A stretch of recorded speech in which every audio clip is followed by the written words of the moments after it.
បងមិនមែនបងដែលខ្ញុំគោរពទៀតទេមិនថាមានរឿងអ្វីកើតឡើងបើគ្មានបញ្ជាពីខ្ញុំហាមធ្វើប្រតិបត្តិការហាមឆេវឆាវដាច់ខាតតើយល់ទេ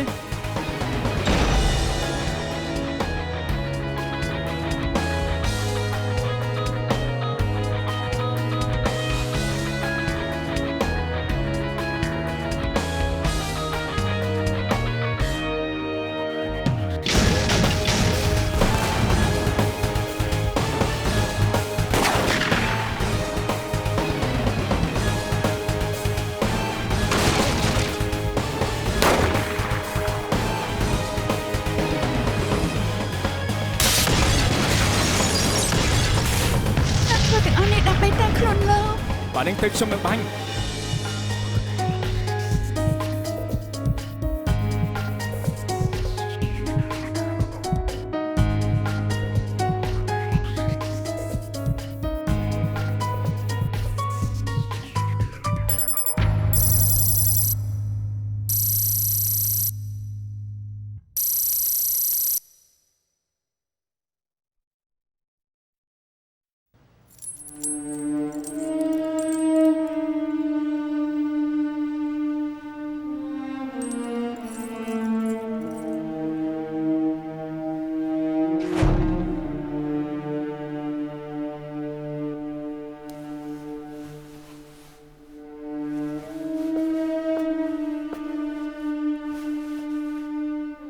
លោកនៅខាងខ្ញុំមីខាងដែលខ្ញុំបោកលោកមែនទេតែមិនព្រមទទួលខ្ញុំខាសាន់មិនស្គាល់លោកខ្ញុំជាមនុស្សរបស់អង្គការស្រាប់ហើយក្រោយពេលស្គាល់លោកខ្ញុំក៏មិនចង់បោកលោកតែឲ្យខ្ញុំប្រាប់លោកថាយ៉ាងម៉េចទៅពេលយើងចាប់ផ្ដើមតាក់ទងគ្នាខ្ញុំនៅតែមិនហ៊ានប្រាប់លោកខ្លាចប៉ះពាល់ដល់ទំនាក់ទំនងរបស់ពួកយើងខាសាន់ពេលនេះពួកយើងនៅក្រុមតែមួយហើយលោកបំផ្ទុះ ATF ចឹងសម្រាប់លោកស្នងការអាវពេលនេះលោកក៏អស់ផ្លូវហើយខ្ញុំក៏អស់ផ្លូវដូចគ្នាតើតែយើងមិនចាំបាច់លាក់បាំងអ្វីនឹងគ្នាតទៅទៀតទេលែងចាំបាច់អស់ហើយហេតុអីលោកមិននិយាយអ្វីសោះលោកមិនព្រមទទួលខ្ញុំពិតទេខ្ញុំមិនបង្ខំលោកទេខ្ញុំគិតឲ្យថាលោកត្រូវតែធ្វើបែបនេះដែលខ្ញុំមិនប្រាប់ព្រោះខ្ញុំខ្វល់ជាមួយលោកបើលោកធ្វើចិត្តទទួលយកខ្ញុំមិនបានលោកបកខ្សែកនេះចាស់ទៅទុកថាយើងមិនដែលតាក់ទងគ្នាប៉ុន្តែខាសាន់ខ្ញុំសង្ឃឹមថាថ្ងៃណាមួយលោកនឹងពាក់ខ្សែកនេះឲ្យខ្ញុំវិញ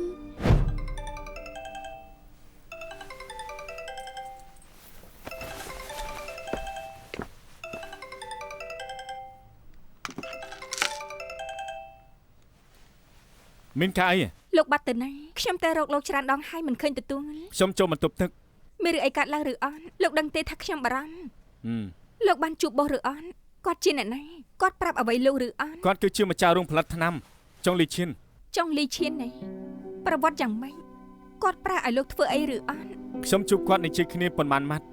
គ្មានអីច្រើនទេប៉ុណ្ណឹងមែនទេគាត់មិនបានប្រាប់ឲ្យលោកធ្វើអ្វីទេអត់ទេខ្ញុំមិនសូវស្រួលខ្លួនហើយចាំនិយាយពីក្រោយចុះ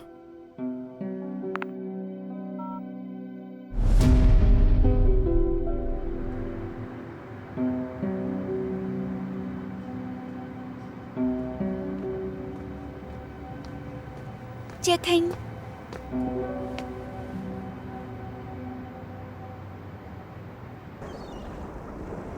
ATF នេះពិតជាអស្ចារ្យមែនប្រជាជនហុងកុងទៅណាក៏ដឹងទាំងអស់ខ្ញុំចង់ដឹងអ្វីគ្មានអ្វីពិបាកខ្ញុំដឹងសមាជិកភាពនាងយូរហើយតែខ្ញុំមិនចង់ពាក់ព័ន្ធជាមួយរឿងនេះច្រើនពេកទើបខ្ញុំស្ងាត់មករហូតខ្ញុំមិនដឹងថានាងនិយាយពីអីចង់លេឈៀនជាប៉ាខ្ញុំចង់លីឈៀនជាប៉ានាងមែនហើយប៉ាខ្ញុំជាបរិបទឈៀថេនហឹងបើខ្ញុំចង់ដឹងអ្វីឬតាមរកអ្នកណាម្នាក់វាមិនពិបាកទេបើអញ្ចឹងនាងមករកខ្ញុំធ្វើអីពេលខាសាន់ត្រូវសម្លាប់ខ្ញុំស្អប់ប៉ាខ្ញុំណាស់ខ្ញុំកាត់ផ្តាច់ការតាក់ទងជាមួយគាត់ ក្រោយមកពេលខាសានមិនតាន់ស្លាប់បង្ហាញខ្លួនម្ដងទៀតសឹកក៏បាត់ខ្លួនទៅខ្ញុំក៏លែងបានដំណឹងគេខ្ញុំដឹងថាគេនៅជាមួយនាងបានជាខ្ញុំរនាងបាននាងមិនហ៊ានប្រាប់ថាគេនៅទីណាខ្ញុំចាំបាច់ត្រូវប្រើវិធីរបស់ខ្ញុំទៅស៊ើបរកថាគេនៅណាអញ្ចឹងតាបានសុកបោះប្រាប់ថាចង់ជួបខាសានតាមពិតព្រោះតែនេះគេមិនមែនត្រឹមជួបលោកប៉ាខ្ញុំសូម្បីតែខ្ញុំក៏គេជួបហើយខ្ញុំបានប្រាប់គេទៅហើយថាខ្ញុំក៏ជាមនុស្សរបស់អង្គការខ្ញុំថាដែលនាងមករកខ្ញុំមិនមែនត្រឹមតែអធិប្បាយរឿងនេះឬចង់ប្រាប់ថានាងជាអ្នកណានោះទេខ្ញុំចង់នាងដឹងទំនាក់ទំនងខ្ញុំជាមួយនឹងខាសានពេលនេះយើងខ្លាចជាមនុស្សរបស់អង្គការហើយពួកយើងក៏ជួយធ្វើការឲ្យអង្គការតែយើងមិនបានលាក់បាំងអ្វីគ្នាទៀតនោះទេនិយាយឲ្យស្រួលស្ដាប់គឺគ្មានអ្នកណារារាំងមិនឲ្យខ្ញុំនិងខាសាននៅជាមួយគ្នាឡើយខ្ញុំដឹងថានាងបានន័យថាម៉េចខ្ញុំដឹងថានាងជាមនុស្សឆ្លាតបែបនេះខ្ញុំនឹងនិយាយតាមត្រង់ពេលនេះនាងក៏ដឹងរឿងសម្ងាត់ខ្ញុំចិត្តទៅថនតិចទេនាងគួរតែប្រាប់រឿងសម្ងាត់ខ្ញុំដូចគ្នាសម្រាប់ថានាងជាអ្វីនឹងខាសាននាងយល់ច្រឡំហើយខ្ញុំជាមួយខាសានមិនពាក់ព័ន្ធគ្នាទេគេជាមិត្តរបស់ខ្ញុំជួយគេដោយសុទ្ធតែចិត្តហើយការនោះដែលខ្ញុំមិនបានប្រាប់នាងព្រោះខ្ញុំមិនចង់ឲ្យនាងដឹងថាគេជាមនុស្សរបស់អង្គការតែពេលនេះលែងចាំបាច់ហើយនាងមិនគិតអ្វីជាមួយគេពិតមែនទេអត់ទេគេមិនត្រូវចិត្តខ្ញុំទេបើពួកនាងគ្មានអ្វីនឹងគ្នាខ្ញុំក៏សប្បាយចិត្តហើយសូមតើណាដែលខ្ញុំយកច្រឡំលើនាងមិនអីទេបើជាខ្ញុំក៏ត្រូវគិតដូចគ្នាដែលខាសានកិច្ចផាត់ពីស្លាប់ព្រោះតែបាននាងជួយខ្ញុំត្រូវអរគុណនាងពិតមែនអរគុណហើយអរគុណដែលនាងជួយខាសានរហូតមកសម្រាប់ថាបើយើងចោះទៅជាមួយគ្នាហើយខ្ញុំក៏ធ្វើដូចជាខាសានធ្វើមិនល្អជាមួយនាងរហូតទៅយល់ព្រមទេនាងនិយាយបែបនេះខ្ញុំបដិសេធយ៉ាងម៉េចបានល្អថ្ងៃក្រោយជួបគ្នា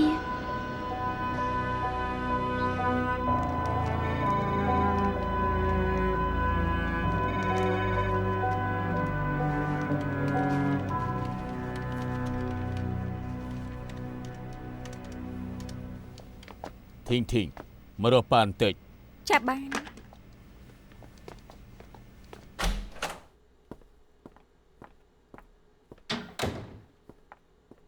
មានអ្វីមែនទេលោកប៉ាខាសានប្រាប់កូនឬអត់ថាហេតុអីបោះចង់ជួបគេអត់ទេគេប្រាប់ថាហត់មិនតាន់ចង់និយាយជាលេសរបស់គេមិនចង់និយាយស្រាប់ហើយប៉ាយកមកគិតមើលទៅមិនដឹងថាគូប្រាប់កូនល្អឬអត់ដើម្បីកូនប៉ាមិនចង់លាក់ទីទីបោះពួកយើងគឺជាចុងលីឈៀនកូនស្រីគាត់ជាមិត្តស្រីចាស់របស់ខាសានចុងលីជាចេស៊ីកាខ្ញុំដឹងហើយក្រែងកូនប្រាប់ថាខាសានមិនបានប្រាប់ខាសានមិនបានប្រាប់តែអ្នកណាប្រាប់ក៏មិនសំខាន់ដែរសំខាន់បំផុតគឺខ្ញុំដឹងហើយកូនគិតធ្វើយ៉ាងម៉េចទៀតខ្ញុំអាចធ្វើអ្វីបានទៅស្ថានភាពពេលនេះច្បាស់លាស់ហើយបោះយកខាសានចូលអង្គការគឺដើម្បីកូនស្រីខ្លួនឯងបើកូននៅចូលទៅជ្រែកអ្នកដែលឈឺចាប់គឺជាកូនដណ្ដើមគេមិនបានទេអាគំរុខាសាននេះបើគិតថាមួយរយៈពេលកន្លងមកវាច្បាស់ជាចាប់ត្រីដៃពីរកូនចាញ់បោកវាហើយខាសានមិនបានបោកខ្ញុំទេខ្ញុំដឹងមករហូតថាគេស្រឡាញ់ចេស៊ីកាហើយខ្ញុំសុខចិត្តធ្វើជាអ្នកទី3ខ្លួនឯងទេឲ្យតែខ្ញុំបានស្រឡាញ់គេគ្រប់គ្រាន់ហើយមិនខ្វល់ថាគេស្រឡាញ់អ្នកណាទេហេតុអីកូនត្រូវបន្ទាបខ្លួនបែបនេះព្រោះខ្ញុំមិនខ្វល់ថាគេរើសអ្នកណាយ៉ាងណាខ្ញុំក៏ព្រមនៅក្បែរគេរហូតទៅកូនមិនស្រឡាញ់ខ្លួនឯងសោះហើយប៉ាក៏មិនដឹងត្រូវធ្វើម៉េចដែរពេលនេះគេជាគ្រួសារតែមួយប៉ាខឹងជំនួសកូនពិតមែនលោកប៉ាកុំខ្វល់នឹងខ្ញុំអីខ្ញុំចេះបែងចែកខ្ញុំនិយាយសិនហើយ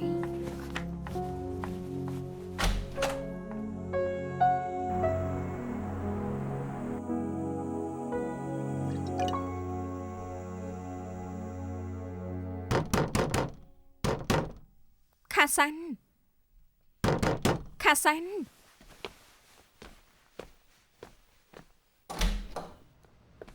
ហេតុអីក៏លោកបិទទូរស័ព្ទដាក់ខ្ញុំទោះជាលោកចង់គេចមុខខ្ញុំមិនចង់ជួបខ្ញុំនៅតែឲ្យលោកឃើញដដែលបើខ្ញុំចង់គេចនឹងរកខ្ញុំមិនឃើញនោះទេយ៉ាងណាថ្ងៃនេះត្រូវតែនិយាយគ្នាឲ្យដឹងរឿ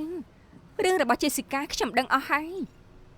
គេបានមករកខ្ញុំប្រាប់គ្រប់យ៉ាងខ្ញុំអស់ហើយរួមទាំងឋានៈគេនៅក្នុងអង្គការដែរ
ណា បរិច្ចាហ៎ខោអាវទាំងនេះនៅថ្មីនៅឡើយទេ នៅថ្មីវាយ៉ាងម៉េចម៉ាក់មិនចង់ឃើញកៅអៅអស់នេះទៀតទេ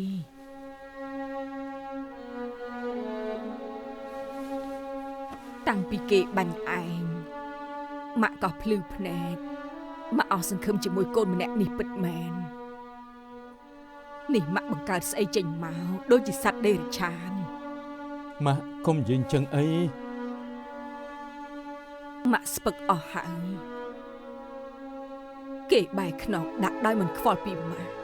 ម៉ាក់ក៏ទុកថាមិនដែលមានកូនម្នាក់នេះ ម៉ាក់ទៅជួបបងធំហ៎ មែនហើយម៉ាក់ទៅជួបគេ ហេតុអីម៉ាក់មិនប្រាប់ខ្ញុំនឹងទៅរាយការណ៍ឲ្យថ្នាក់លើ ម៉ាក់មិនដឹងទេថាគេនៅឯណាម៉ាក់ទៅជួបគេតាមផ្លូវជួបបានតែមួយផ្លែតទេ ម៉ាក់ជប់ការពារគាត់ទៀតទៅបងធំធ្វើខុសច្បាប់ត្រូវចាប់គាត់ឲ្យបាន ម៉ាក់មិនដឹងថាគេនៅឯណាទោះម៉ាក់ដឹងក៏ម៉ាក់មិនប្រាប់ឯងដែរមែនកូនចង្រៃវាធ្វើរឿងអាក្រក់ច្រើនណាស់បើវាត្រូវចាប់ខ្លួនវាក៏សមគួរហើយឲ្យវាស័ក្តិសមតែបើឯងចង់ឲ្យម៉ាក់បញ្ឆោតគេចេញមកម៉ាក់ក៏អាចធ្វើបានឯងក៏អញ្ចឹងដែរបើថ្ងៃណាមួយឯងបានជួបគេឯងគួរតែឲ្យអ្នកផ្សេងទៅចាប់គេម៉ាក់មិនចង់ឃើញកូនមកខំគ្នាឯង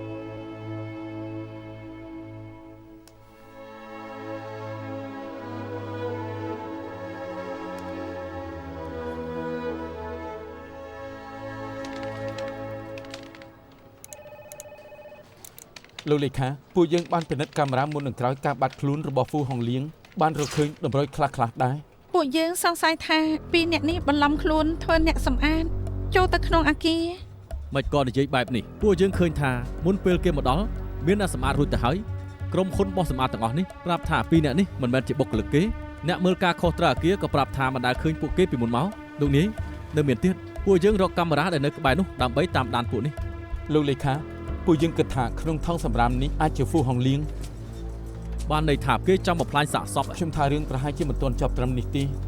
ក្រោយមកពួកយើងមើលកាមេរ៉ាតាមផ្លូវដើម្បីតាមរត់ឡាននេះឃើញពួកគេចូលទៅក្នុងរោងចក្រនៅតាពូ រកឃើញហើយពួកយើងបានទៅកន្លែងចោលសម្រាមហើយពិនិត្យមើលគំនរសម្រាម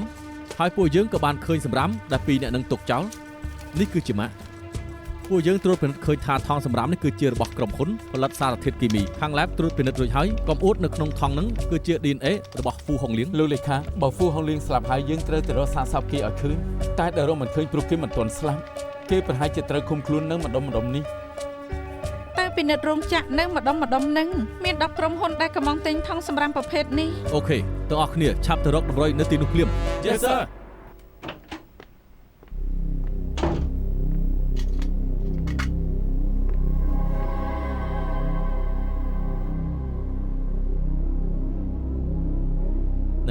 ឯងដឹងទេថារោងចក្រថ្នាំនេះជារបស់ប៉ាបងជា ដឹងហើយខ្ញុំមើលក្នុងសមី ឯងគិតថាអាចបានជួបលំទេលោកប៉ូលីសខ្ញុំគឺគីបឺតខ្ញុំគឺប្រធានផ្នែក PR សួស្តី ពួកយើងរីករាយនឹងសហការសូមអញ្ជើញទៅតាមខ្ញុំមក អរគុណ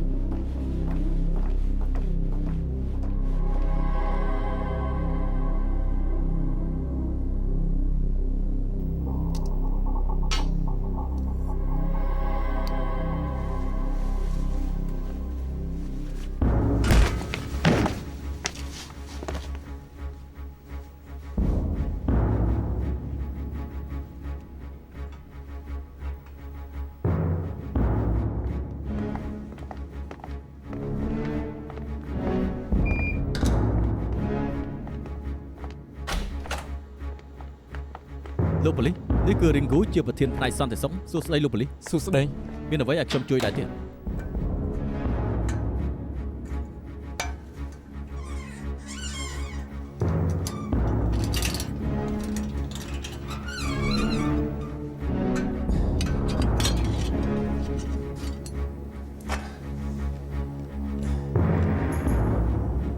សុំទោសបន្តិចលោកធ្លាប់ឃើញម្នាក់នេះទី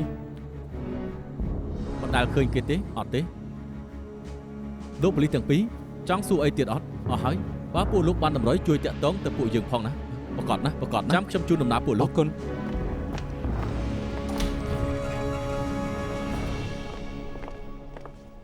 សួស្តីលោកអ៊ំ សួស្តីអ៊ំប្រុស សុំទោសលេខាខ្ញុំពិតជាផ្ដេសផ្ដាំមែនទើបតែមកប្រាប់ថាពួកឯងមក ទើបខ្ញុំមករត់តែបន្តិចពួកគេមានអ្វីឲ្យជួយដែរទេនឹងហ៎ លោកអ៊ំគូសំពីហើយ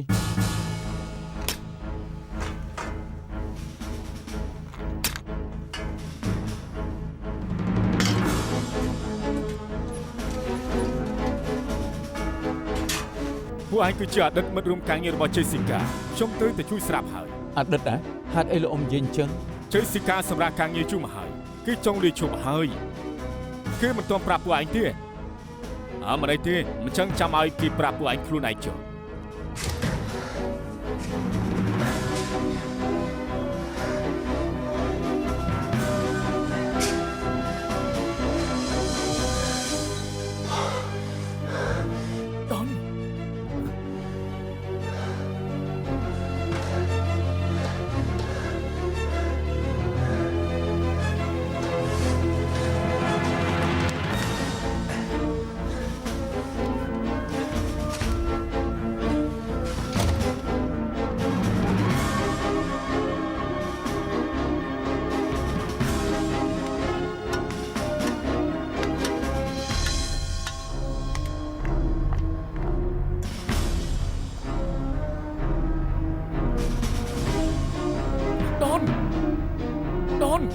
មានបញ្ហាយ៉ាងរកខ្ញុំបានគ្រប់ពេលខ្ញុំរីករាយនឹងសាកាមិនឯនោះទេណា រំខានលោកអ៊ំហើយ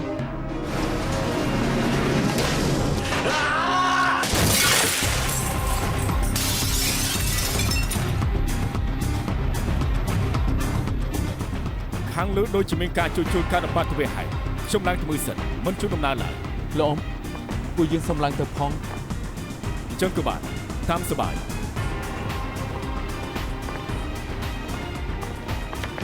មានរឿងអីនឹង លោកចំមិញនេះពេលជាងជួសជុលភ្លើងមិនប្រយ័ត្នទើបធ្លាក់កូនសោត្រូវនឹងកញ្ចក់ទៅលោកចំ យ៉ាងតិចទៅ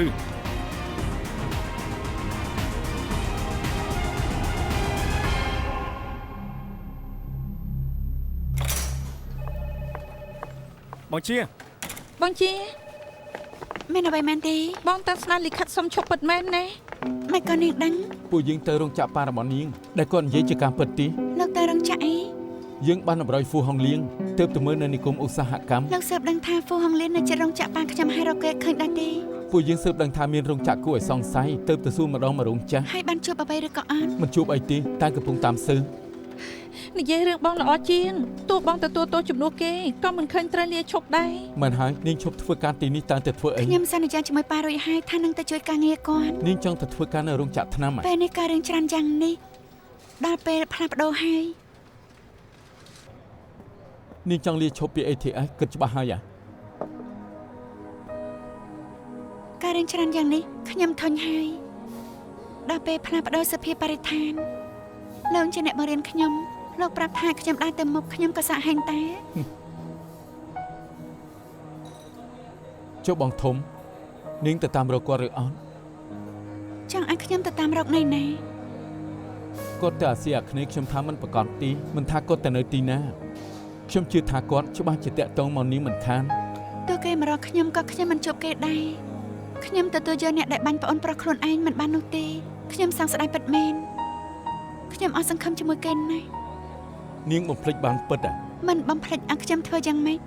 តែខ្ញុំបំភ្លេចមិនបានខ្ញុំត្រូវស៊ើបរកបន្តពេលនាងលាឈប់ហើយយើងប្រហែលជាមិនសូវបានជួបគ្នាទេបើនាងមានអ្វីឲ្យខ្ញុំជួយមិនថារឿងអីទេនាងទេរកខ្ញុំចុះ អញ្ចឹងក៏បានហើយចាំយើងតាក់ទងគ្នា អូខេ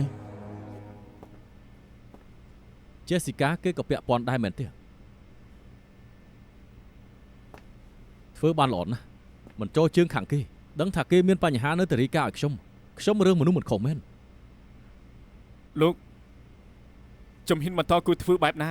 តាមគោលការណ៍យើងអាចចោះចាប់បានតែផោះតាំងមិនទាន់គ្រប់គ្រាន់ទោះចាប់មកទាំងអស់ក៏ដាក់ទោសមិនបាន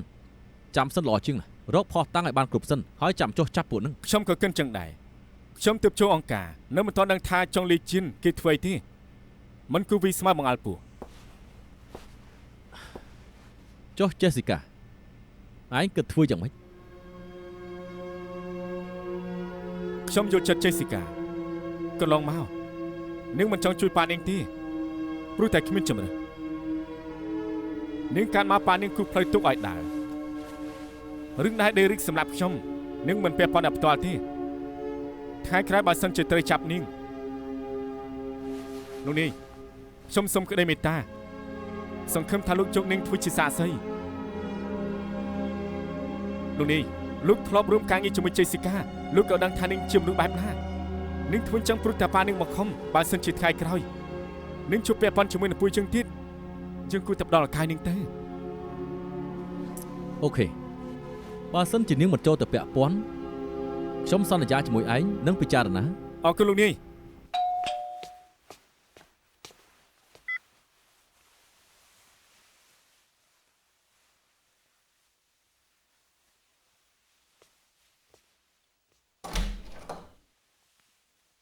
ចូលក្នុងមក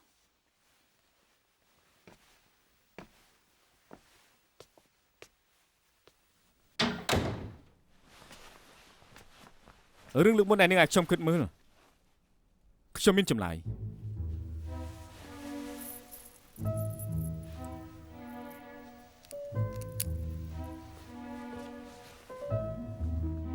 ខ្ញុំបានជោគទៅគិតមើល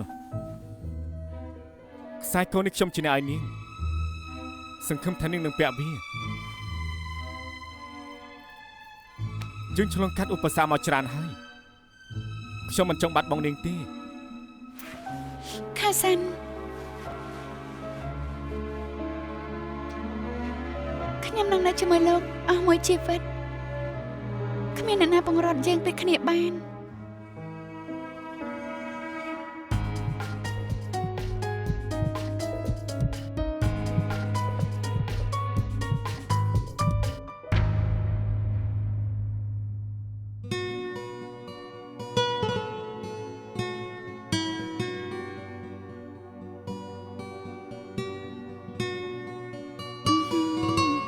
កាត់អី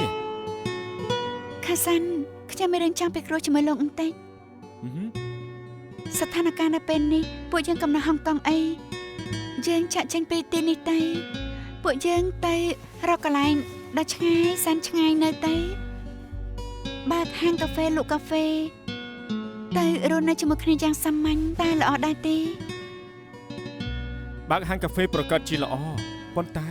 នៅឃ្លាតឆ្ងាយពីពួកយើងឆ្ងាយណាស់យើងត្រូវការលុយមួយចំនួនមិនមែនថាអាចរស់ស្រួលបានទេគ្មានបញ្ហាទេខ្ញុំនិយាយជាមួយលោកប៉ាបានថាឲ្យពួកយើងទៅទោះជាយ៉ាងណាគាត់ក៏មិនចង់ទុកឲ្យលោកនៅធ្វើការស្រាប់ទៅហើយគាត់គ្រាន់តែយកលោកមកផ្សព្វផ្សាយរវាងខ្ញុំនិងគាត់តែប៉ុណ្ណោះត្រូវទេកុំចេះតែនិយាយនាងទើបតែត្រូវគ្នាជាមួយប៉ានាងហើយគាត់ព្រមឲ្យនាងនៅជាមួយខ្ញុំមែនទេខ្ញុំមិនខ្វល់ទេខ្ញុំមិនចង់ឲ្យប៉ានាងខឹងទេបើប៉ានាងខឹងយើងជឿមិនផុតទេចាំគិតគ្នាពីក្រោយទៅចាំបន្តិចទៀតយើងប្រកាសជាបានទេ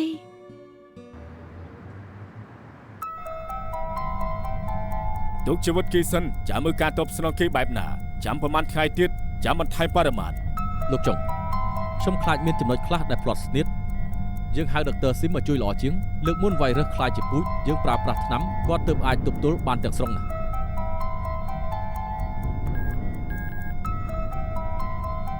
ជីនហឺខាងដុកទ័រស៊ីដល់ណាហើយ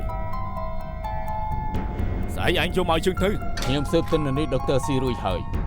ដើមខែក្រោយគេនឹងមកហុងកុងចំណែកព័ត៌មានលម្អិតថ្ងៃធ្វើដំណើរប្រើជើងយន្តហោះមួយណាស្នាក់នៅសន្តាគារអីចាំខ្ញុំបញ្ជាក់ម្ដងទៀតឯងជួយតាមឲ្យទៅយើងចង់ដឹងព័ត៌មានលម្អិតរបស់គេខ្ញុំដឹងហើយកុំភ្លេចណារឿងដុកទ័រស៊ីហាមប្រាប់អ្នកណាអង្គការត្រូវការមនុស្សមកជួយការងារមិនមែនហៅមកកោរឿងឡើយចេញទៅ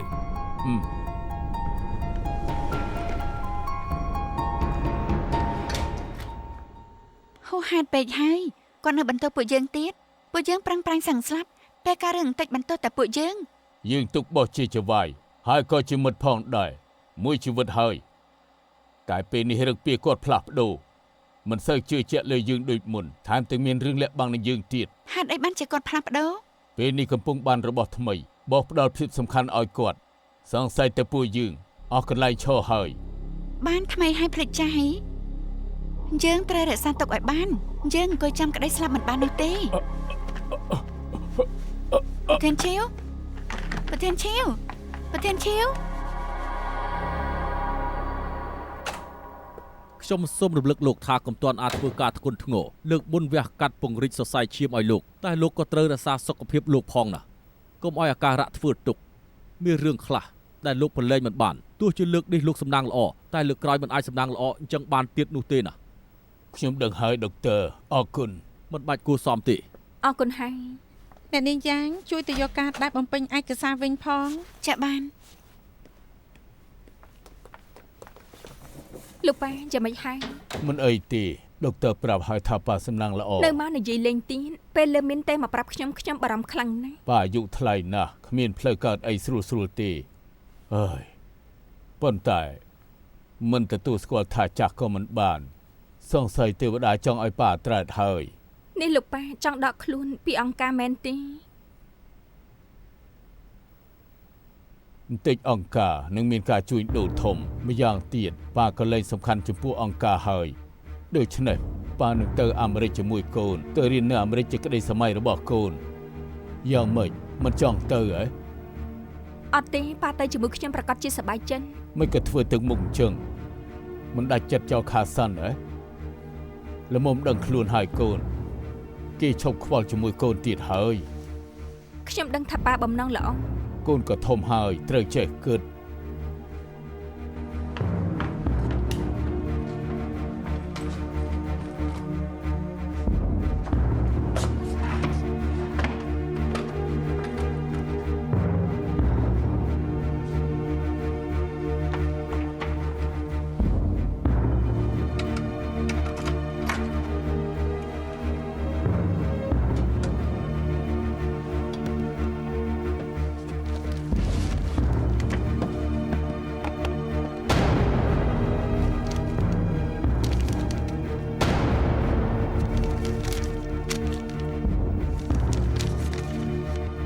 ប៉ាសរសេរសម្បត្តិនេះព្រោះចង់ប្រាប់មូលហេតុការស្លាប់របស់ប៉ាកូន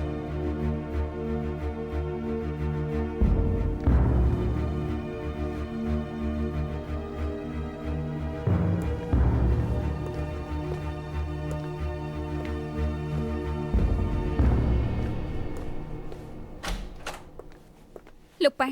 មកហើយហ៎ ទៅបានទេឯណាលើមីន ទៅធ្វើរឿងចេញពីពេទ្យ ខាងក្រៅមានមនុស្សពីរនាក់ដូចជាចាំខ្លុំមើលលោកប៉ា បោះប្រហែលជាឲ្យមនុស្សមកឃ្លាំមើលប៉ាគេខ្លាចថាបើប៉ាស្លាប់គេនឹងឆាប់ចាត់ការ គេចង់ធ្វើអីទៅ គេប្រហែលជាខ្លាចទិន្នន័យអង្គការបែកធ្លាយចេញទៅ ចុងលីឈៀនមិនជឿចិត្តនរណាមែនហើយគេព្រមឲ្យលោកប៉ាដកខ្លួនដែរ កុំព្រួយអីរឿងនេះប៉ាមានវិធីចាត់ការឃើញកូនមកយឺតប៉ាស្មានថាមិនមកទី អត់ទេខ្ញុំក៏មកហើយតែយ៉ាងម៉េចហើយទៅវិញបានហើយ ចោះ នេះ យើង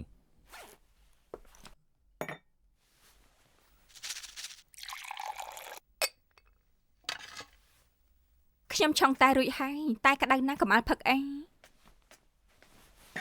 កូនមើលរស់ឲ្យបាន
ខ្ញុំចង់ឲ្យកូនស្រីជាមួយលើមីនដកខ្លួនពីអង្គការទៅនៅក្រៅប្រទេស ទៅម្ដង3នាក់ធ្វើសមាជិកអង្គការត្រូវធ្វើអស់មួយជីវិតគ្មានអ្នកណាអាចដកខ្លួនបានឡើយឯងក៏បានដឹងដែរ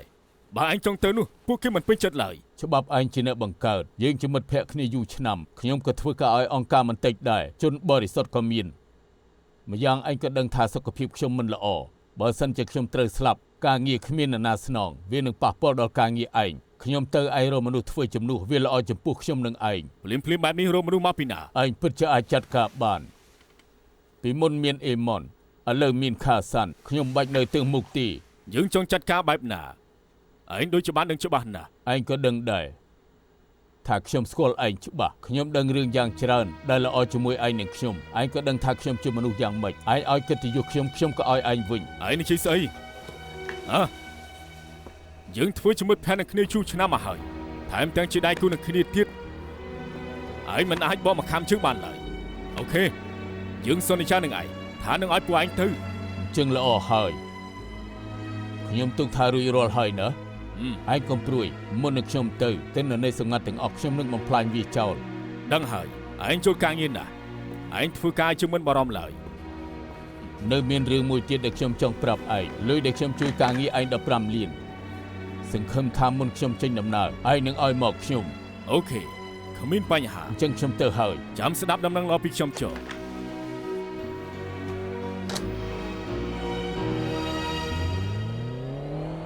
សួស្តី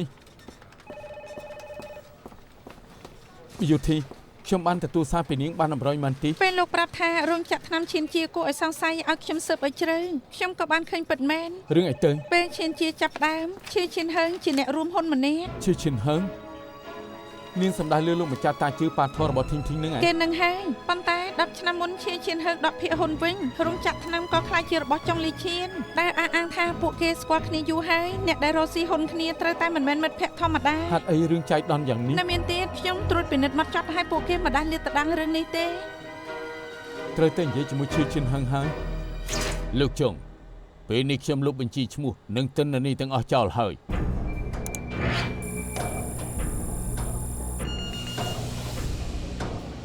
ឡូណា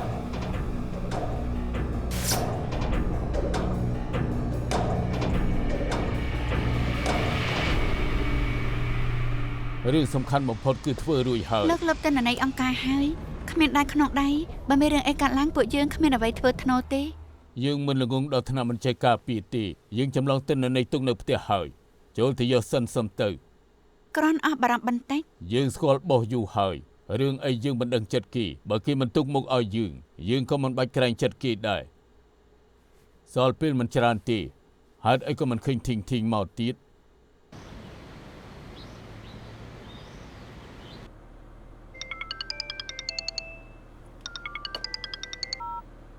អាឡូ នាងទៅរកខ្ញុំមានការបន្តអីមែនទេ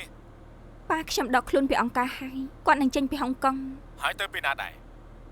មិនដឹងទេ ចុះនាងទៅជាមួយគាត់ដែរទេ ខ្ញុំមិនអាចទុកលោកចោលទេខ្ញុំត្រូវជួយលោកចាប់ចុងលីឈីនលោកកុំព្រួយអីខ្ញុំនឹងរកលេសនៅបន្តជួយលោកចាត់ការរឿងនេះឲ្យរួចសិន ចុងលីឈិនដឹងរឿងនេះហើយនៅ លោកប៉ានិយាយជាមួយគេហើយបើគេមិនព្រមលោកប៉ាទៅមិនបានទេខ្ញុំឃើញឡានប្អូនប្រុសលោកហើយចាំនិយាយគ្នាខ្ញុំទៅមើលសិនថាគេចង់ធ្វើអី អូខេ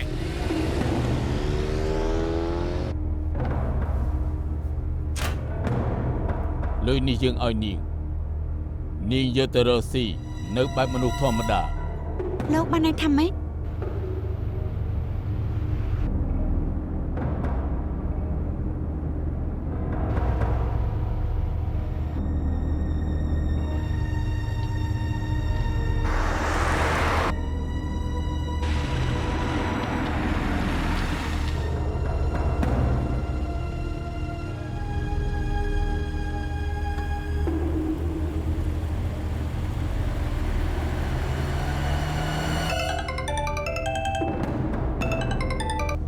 លោកមកនាំខ្ញុំទៅនៅអាមេរិកជាមួយមែនទេ នាងស្ងប់អារម្មណ៍ហើយស្ដាប់យើងនាងពូកែមិនចាំបាច់ដើរតាមយើងទេ ប្រាប់តាមត្រង់លោកចង់ទៅជាមួយតកូនស្រីលោក នាងចូលគ្នាជាមួយធីងមិនបាននៅជាមួយគ្នាមានក្តីសុខទី ខ្ញុំក៏ទុកថាលោកជាឪពុក ខ្ញុំគ្មានសាច់ញាតិឲ្យខ្ញុំទៅណីណាទេលោកចង់ទៅចោលខ្ញុំបែបនេះហ៎តទៅនាងមិនចាំបាច់នៅក្នុងអង្គការទៀតទេនាងចង់ទៅណាក៏ទៅ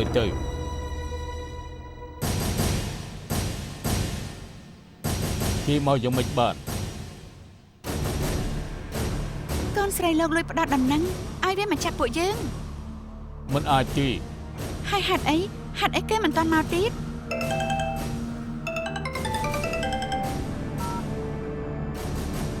ឡានបាត់ទៅណាហើយឬគេគ្រាន់តែឆ្លងកាត់ប៉ុណ្ណឹង មានអីឲ្យខ្ញុំជួយដែរទេ ខ្ញុំចង់ជួបលោកឈីឈិនហឹង ចាំមួយផ្លែតចាំខ្ញុំប្រាប់គាត់ឲ្យ អរគុណ បាទអាឡូបាទខ្ញុំដឹងហើយ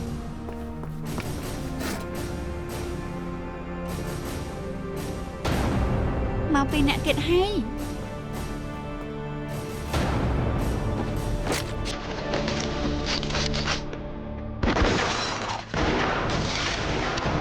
ឈប់លើ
ទ្រាំទៅខ្ញុំទេហាឡានពេទ្យ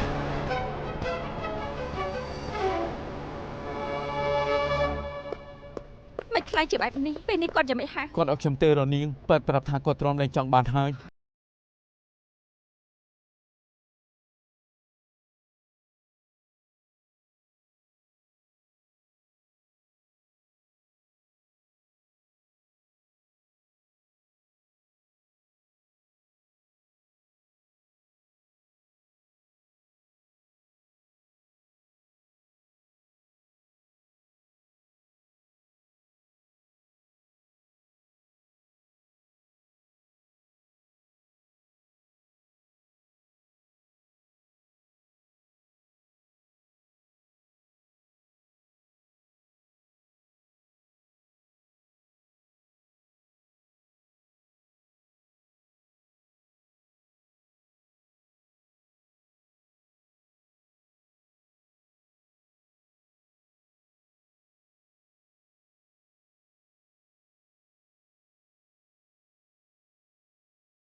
這場景，給到主實情，容下了平靜，若無人接應，背負這罪疚，總得裝點高興，等你的告密可算清。沉澱與痕跡，心裏淌微微，藏着似無聲，但察覺有事情，我就看着你。